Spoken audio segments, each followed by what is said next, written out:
зуҳури интернет на танҳо зиндагии моро, балки воқеияти иттилоотиро низ ба куллӣ тағйир дод. мо дар олами расонаҳо ба сар мебарем ва ҳар кадоми мо низ ба расона мубаддал шудаем. зеро мо ҳоло на танҳо ба наздикону пайвандони худ паём мерасонем, балки тавассути интернет ва шабакаҳои иҷтимоӣ аз қиссаву хабарҳои мо доираи бузурги мухотаб огоҳ мешавад.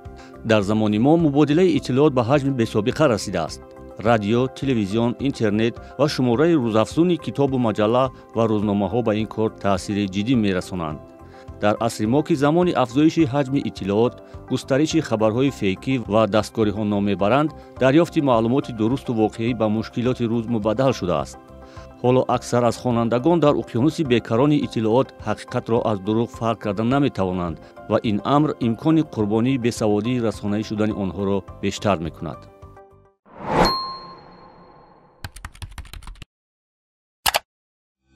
пас чӣ бояд кард ки қурбонии бесаводии расонаӣ нашавем ва саводи расонаӣ чист? саводи расонаӣ як навъ қобилият аст, яъне тибқи як таъриф маҳорату малакаи ҷустуҷӯ, таҳлил, арзёбӣ, эҷод ва ирсоли паёмҳо ба шаклҳои мухталиф аст. ба тарзи дигар, саводи расонаӣ ин қобилияти истифодаи дуруст ва иттилооти расонаҳо буда, як фарди босаводи расонаӣ озодона аз навъҳои гуногуни расонаҳо, аз интернет гирифта то телевизион истифода мекунаду наҳваи кори онҳоро мефаҳмад.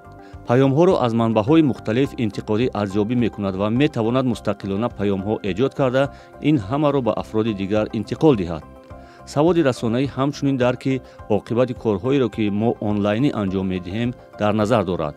созмонҳои мухталифи бонуфузи ҷаҳонӣ зарурати омӯзиши саводи расонаиро таъкид менамоянд. яке аз чунин созмонҳо иттиҳоди аврупо аст, ки ҷанбаҳои таркибии саводи расонаиро ин гуна ташхис медиҳад. қобилияти сару кор доштан бо навъҳои мухталифи расона, аз рӯзнома то гурӯҳ ва ҷомеаҳои онлайнӣ, қобилияти баҳодиҳӣ ба эътимоднокии муҳтаво, қобилияти истифодаи фаъол аз шаклҳои мухталифи расона, муносибати интиқодӣ ба муҳтавои расонаҳо, қобилияти истифодаи эҷодкорона аз расона. дар ин замина дарк ва риояти ҳуқуқи муаллиф ва шинохти иқтисоди расона ҷойгоҳи хос дорад. чаро саводи расонаӣ лозим аст?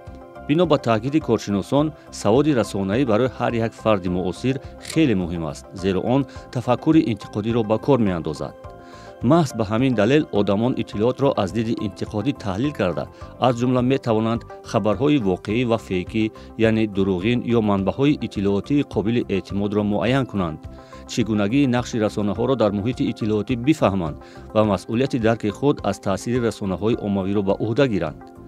одаме ки сатҳу саводи расонаии ӯ баланд аст, ҳеҷ гоҳ ба нақси ҳуқуқи муаллиф ва дуздии муҳтавои як шахси дигар роҳ намедиҳад. агар мехоҳед ки саводи расонаии шумо такмил ёбад, ҳадди аққал аз ин тавсияҳо бояд истифода кунед. ба ҳар иттилооте ки дучор мешавед ва мехоҳед аз он истифода бубаред, бо шубҳа назар кунед. ҳамеша сарчашмаи хабарро пайдо кунед. ҳар чизеро ки ба он ҳадди аққал шубҳа доред, бо истифода аз чанд манбаъ тафтиш кунед. иттилоотро пурра хонед ва ба факт, рақам, ному насаби қаҳрамонҳо диққат диҳед. ба расона ва муаллифи мавод ва сарлавҳаи матлаб эътибор диҳед. нақли қавл гоҳо таҳриф мешавад, онро бисанҷед. бояд дар назар дошт ки хабарро кадом манбаъ интишор кардааст. пеш аз қазоват, бори дигар иттилоотро аз чанд сарчашма санҷед. ҳамеша хабарро аз назар бояд фарқ кард. хабарҳои фейкӣ чист? троллинг чист ва чӣ гуна бояд аз он эҳтиёт кард?